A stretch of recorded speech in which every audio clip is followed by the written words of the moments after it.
여러분 안녕하십니까?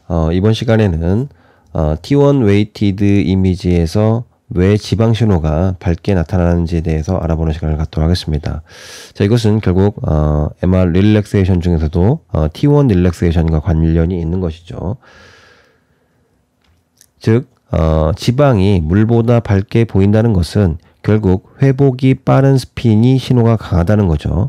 즉 지방처럼 회복이 빠른 스핀이 왜 강한 시그널 인텐시티를 형성하는지 그 이유에 대해서 살펴보도록 하겠습니다. 자, 이거에 대해서 이해를 하기 위해서는 우리가 간단히 자기장에 대해서 이해할 필요가 있습니다. 자, 여기 전하가 있고 여기 자석이 있는데요. 이러한 전하는 뭘 만들어내냐면 electrical field, 즉 전기장을 형성하게 됩니다. 이러한 전기장은 360도 전 방향에 걸쳐서 생성이 됩니다. 반면에 자기장은 그렇지가 않죠. 자기장은 한 곳에서 나와서 한 곳으로 흘러 들어가게 되는데 나가는 곳이 N극이고 들어가는 곳이 S극입니다. 그래서 그 힘의 크기를 더해보면 반드시 0이 됩니다. 그래서 자기장은 N극에서 나와서 S극으로 들어간다. 자, 우리가 자석을 통상적으로 그릴 때 다음과 같은 모양으로 그리게 되죠. 자석 주위에 이렇게 자기력선이 지나가는 모양으로 그리게 됩니다. 자, 우리가 자석의 힘은 눈으로 볼 수가 없죠. 그래서 인간이 자석의 힘을 눈으로 보고자 가시화해 놓은 그림을 우리가 자기력선이다 이렇게 얘기를 합니다. 이 자기력선은 그냥 무턱대고 막 그린 것은 아니고요. 나침판의 N극이 가리키는 방향을 이어서 만든 선이다 이렇게 생각하시면 되겠습니다. 그래서 우리가 자석에 자철가루를 뿌리면 이런 모양을 나타내게 되죠. 자, 여기 ABCD라고 하는 자기력선이 있습니다. 자, 앞서서 말씀드렸다시피 자석의 힘은 N극에서 나가서 S극으로 들어간다고 했죠. 자, 이 한 가닥 한 가닥이 자기력선이라고 한다면 이 자기력선을 묶으면 그걸 우리는 자속이다 이렇게 얘기를 합니다. 자, 우리가 어떠한 전선이 있다고 한다면 그 전선에 가는 한 가닥 한 가닥이 자기력선이라고 한다면 그걸 묶어놓은 전선은 바로 자속이 되는 것이죠. 자, 이때 자속은 자기력선의 총수가 됩니다. 단위는 웨버라는 사람의 이름을 기리기 위해서 웨버라고 읽고 WB라고 쓰게 되는 것이죠. 자, 이때 제가 요 자기력선 위에다가 S1, S2의 단면적을 설정했습니다. S1과 S2는 단면적이 넓다고 가정을 하겠습니다. 자, 이때 살펴보면 S1에는 자기력선이 5개가 지나가고 S2에는 지금 1개가 지나가고 있습니다. 자, 우리가 밀도라고 하는 것은 부피분의 질량이죠. 어떤 면적 안에 질량이 얼마만큼 촘촘하게 있느냐, 그것이 바로 밀도라는 겁니다. 자, S1에는 자기력선이 5개가 들어가니까 자기력선의 총수는 자속이니까 결국 자속 밀도가 높은데 S2는 자기력선이 하나 지나가죠. 즉 자속 밀도가 낮게 되는 것입니다. 따라서 우리가 어떠한 면적 안에 자속이 얼마만큼 촘촘하게 있느냐, 그것이 바로 웨버 퍼 미터 제곱이고 이것이 자속 밀도의 단위가 되는 것입니다. 이 자속 밀도인 웨버 퍼 미터 제곱은 결국 테슬러의 단위와 같다 이렇게 말씀을 드릴 수가 있겠습니다. 이 자속 밀도가 결국은 자기장의 세기를 결정하게 된다는 거 아시면 될 것 같습니다. 자, 따라서 자기장의 세기 B는 면적에 반비례하고 자속에 비례하게 됩니다. 자, 이렇게 같은 면적 아니라면 자, 자속이 촘촘하게 지나가야지만이 자기장의 세기가 높게 나타나겠죠. 자, 이번에는 자속이 정해져 있다면 면적이 큰 것보다는 면적이 작을 때 자기장의 세기가 높게 나타날 겁니다.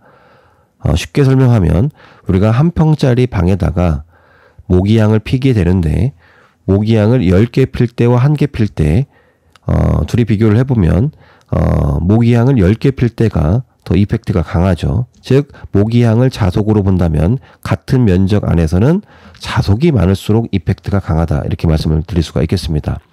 반면에 1개씩 모기향을 필 건데 한 평짜리 방에 피는 거와 10평짜리 방에 피는 거 어떨 때 이펙트가 강하냐면 한 평짜리 방에 모기향을 필 때 이펙트가 강할 것입니다. 즉 모기향을 자속으로 본다면 자기장의 세기는 결론적으로 면적에 반비례하고 자속에 비례한다. 이렇게 말씀을 드릴 수가 있겠습니다. 자, 여기서 우리가 유추해낼 수 있는 것은 자속은 자기장의 세기와 면적을 곱한 값과 같다. 이렇게 말씀을 드릴 수가 있겠습니다. 자, 이를 토대로 왜 지방이 밝게 나타나는지 T1 강조 영상에서 보도록 하겠습니다. 저기 솔레노이드가 있습니다. 솔레노이드, MRI는 솔레노이드로 만들어지죠. 즉 MRI 보호라고 생각하시면 되겠습니다. 여기에 지금 자기장이 흐르고 있습니다. 자, 지금 제가 그린 이러한 기호들은 자기장이 들어가는 표시를 하고 있는 거죠. 우리가 전자기학에서 동그라미에다 X 표시를 친 것은 나사의 머리를 토대로 만들었죠. 그래서 나사가 들어가는 방향을 모식도를 그린 것이고, 동그라미에다 점을 찍은 것은 나오는 방향을 표시하는 거죠. 그래서 전류라든지 자기장의 방향이 들어가는 방향을 표시할 때는 이렇게 원형의 X 표시를 해줍니다. 자, 지금 솔레노이드, 즉 MRI 보호의 단면을 자른 겁니다. 지금 이때 자기장은 화면 안쪽으로 흐르고 있게 되는 것이죠. 자, 이때 제가 사각형의 도선을 이 솔레노이드에 위치를 시켰습니다. 그리고 검유계를 설치했어요. 자, 이 상태에서 도선을 안으로 쭉 밀어 넣습니다. 자, 그러면 뭐가 변경이 되냐면, 뭐가 증가가 됐냐면 면적이 증가했는데 자속을 포함한 면적이 증가가 됐습니다. 자, 반대로 이 도선을 바깥으로 쭉 잡아 빼면 자속을 포함한 면적이 줄어들게 된 거죠. 자, 이때 앙펠의 오른 나사 법칙에 의해서 전류는 이렇게 오른쪽으로 흐르게 될 겁니다. 자, 여기서 중요한 것은 뭐냐? 자기장은 가만히 있었죠. 자기장은 컨스턴트입니다. 그런데 뭐가 변했냐? 면적이 변했습니다. 면적이 0이 아니었죠. 면적이 제로가 아니라 안으로 쭉 밀어넣었을 때는 자속을 포함한 면적이 증가한 거고, 잡아 뺐을 때는 면적을 포함한 자속을 포함한 면적이 줄어들었던 겁니다. 자, 앞서서 제가 뭐라고 말씀을 드렸냐면 이 자속은 자기장에 비례하고 면적에 비례한다. 이렇게 말씀을 드렸죠. 즉 자속을 포함한 면적이 증가한다는 것은 자속을 많이 포함하는 것이고, 자속을 많이 포함한다는 것은 결국은 자기장이 강해진다라는 것을 의미하게 됩니다. 따라서 면적의 변화가 또는 자속의 변화가 전기장을 형성한다라는 겁니다. 앞서서 전류가 흘렀죠. 면적이 변해서. 즉 면적의 변화가 자속의 변화를 유도하게 되고, 결국은 이것이 바로 일렉트리컬 필드, 전기장을 형성한다라는 것입니다. 자, 여기 지방과 물 종축자기화 벡터가 있습니다. 똑같이 RF 펄스를 인가를 받아서 종축자기화 벡터가 MXY 평면으로 플립이 됐습니다. 라디오 프리퀀시를 차단하면 이때부터 이완을 하면서 올라오겠죠. 자, 팻은 이완이 빠르기 때문에 종축자기화의 회복이 모두 이루어졌습니다. 하지만 물은 올라오고 있는 중간이겠죠. 자, 그렇다고 한다는 것은 팻은 횡축 평면으로 내려갔던 이러한 스핀들이 모두 올라온 것이고, 워터는 올라오다 말게 된 것입니다. 자, 이 프로톤은 뭐입니까? 하나의 자기 쌍극자죠. 다이폴 모먼트입니다. 그렇다고 한다는 것은 팻은 많은 자속이 올라온 것이고, 워터는 그렇지 못한 것이죠. 이때 다음 RF 펄스를 인가 받았을 때 지방은 많은 자속이 내려가서 코일에서 유도 전류를 내는 것이고, 물은 그렇지 못하는 것입니다. 결국은 이 종축 평면에 있던 종축자기화에 있던 스핀들이 횡축 평면으로 내려가서 코일 주위에서 마이클 패러데이의 전자기 유도 법칙에 의해서 전류 신호를 내는 것이죠.